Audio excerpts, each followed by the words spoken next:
Dan is hier 'n groot agtergedeelte agter die huis en die ingangshekke daar. En dan stap 'n mens hier om, dan is hier die woonstel. Gaan jy hier deur 'n hekkie en dan het so sy eie parkering. So, sy eie ingang en hy het so gefens.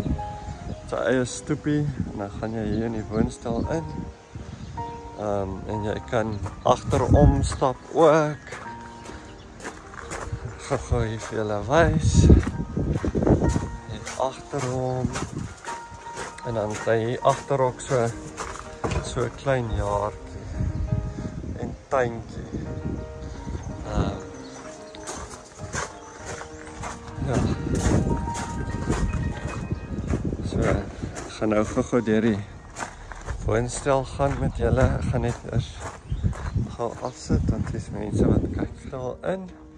En dan sal jy sien, hier is die stoepie waarvan ek gepraat het, wat toegemaak is, wat as 'n kamer gebruik kan word of is. Dan het jy 'n leefareaatjie in jou kombuisie.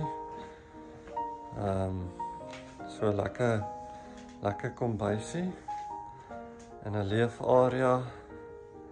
En dan gaan jy hier in jou kamer, hier is die slaapkamer. En hy het so lekker inloopkast of so klopkaste daar.